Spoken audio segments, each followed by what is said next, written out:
thank you all for joining me today. I won't take a lot of time with the introductions today or for the next 5 episodes.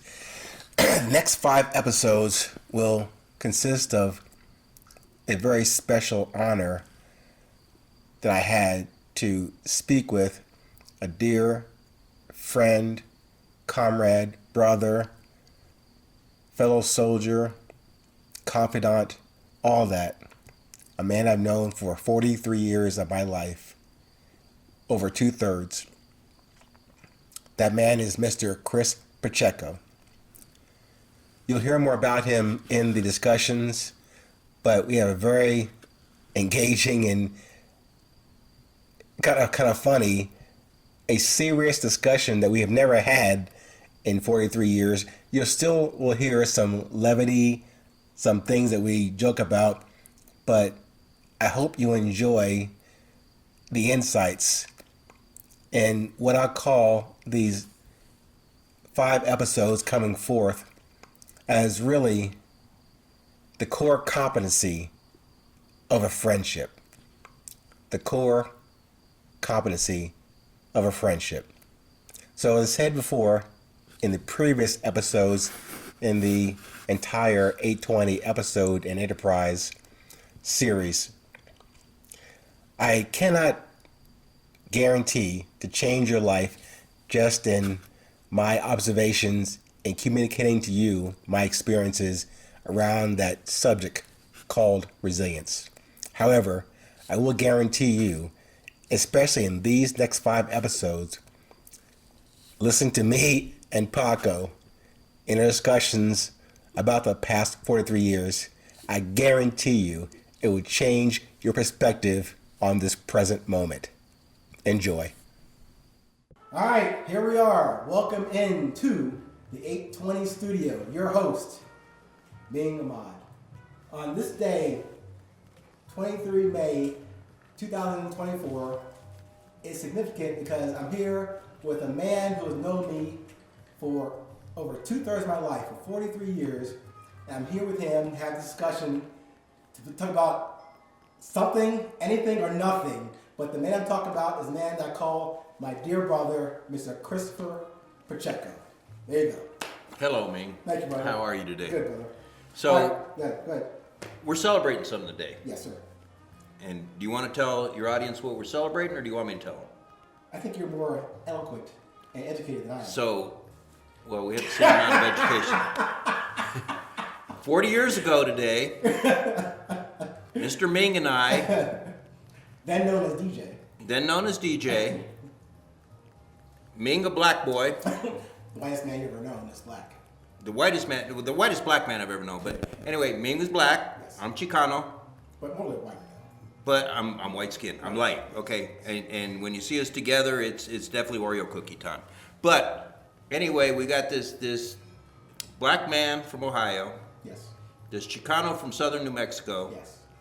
and 40 years ago today, we graduated from West Point. Yes. And all I can say is, F the dominant culture. Again, yeah, his name was Chris, but I call him Paco. That's my nickname for him, and we called him that back in the day. However, I told him earlier that it's almost like unreal and surreal that we graduated 40 years ago, but we met each other 43 years ago in July of 1981, and in some crazy way, we became friends almost instantly, and to this day, through me, job losses, 3 marriages, 3 divorces, businesses, bankrupt businesses, we worked together in businesses, all that stuff together. His marriage has lasted forever, his family, his grandchildren. We've been through all of that, including the Army and corporate stuff, and we still maintain what I call a true friendship. True friendship. What strikes me there is the grandchildren. Yes, sir. Right, because when we graduated from West Point in 1984, we were 21 years old and invincible. Yes. And never, ever and correct me if I'm wrong, You're wrong. we never, ever would have conceived of reaching this age. No.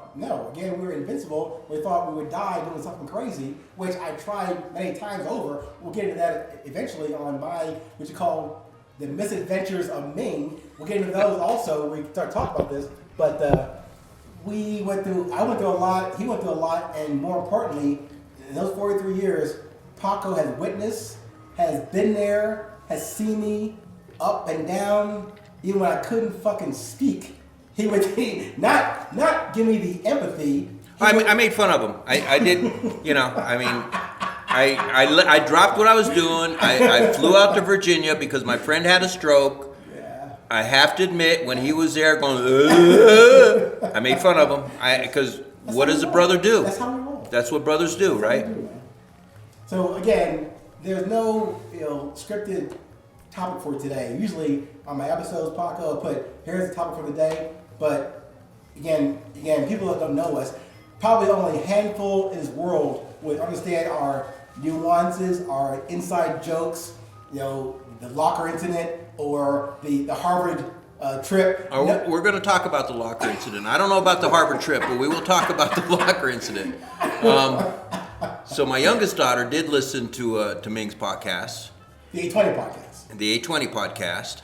And yes, I'm sorry, it's not Ming's podcast, the 820 podcast. And her comment was, it is just a constant stream of consciousness. So, what that tells me is he's alive, right? It's a constant stream of consciousness. He is alive. And as long as you're alive, things are good. As long as you stay within what you called decades ago, the core competency that we share. You could call it sarcastic, sardonic. Well, let's talk about that. Yes, sir. Core competency. Yes. We are who we are, and I firmly believe we're born that way. Okay. And that's our core competency, our personality. It's our core competency. So when you run into somebody and they do something you like or don't like or whatever, or you start seeing the true person, understand that person's not going to change. So either you relate to them, you get along with them, you are symbiotic with them, or F them. Right. Because you are who you are and they are who they are. And Ming is who Ming is and I am who I am. And we're still friends. But we're still friends because I think, first of all, we're very much alike.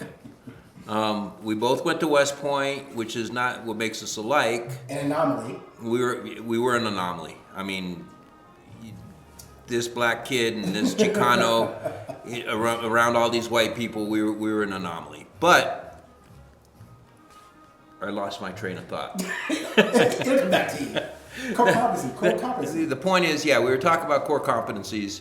We were both irreverent.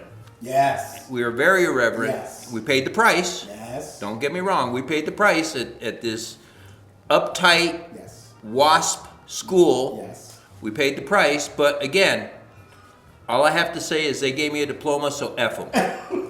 So actually, I think you touched on something. Because again, all the Enterprise, 820 Enterprise episodes are built around the subject of resilience.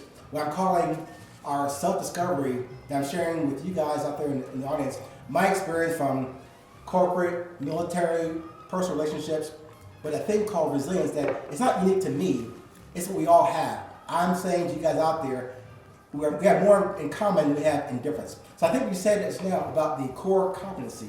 Let's talk about that. Because again, you said you should know your core competency, but we came to that conclusion. It wasn't really right at West Point. It was maybe after we came with that understanding and recognizing our respective yet common core competency. So how do we get there with that? Well, I think we got there because we were talking about somebody we dislike. I can't even remember who. I can tell you who. We have common dislikes. We were talking about someone we dislike, and I think what came up was I told Ming they're never going to change, and he was like, well, why not? I said because they are who they are. It's a core competency. So either you relate to them or you don't, and if you don't, you can't force yourself. I mean, you can be cordial around somebody, you can be polite around somebody, But if your personalities don't jive, you can't make them jive, okay? You can't change somebody. They are who they are. If someone wants to change, they can change themselves. Yeah. But in the end, they're going to be true to who they are. And I get that part, but how do you know, like, take it right here to you and I. How do I recognize who and what I am, then measure who that person is, that total stranger? How determine that, okay, here's my position, here's my competency. How I determine, one, that I'm solid over here. How I determine if I'm going to get along with that person. All right, now you really asked that question. Yeah. All right, that's just the beginning of my discussions with Paco. Upcoming part 2. Until then, stay current, stay present. It's always a 20.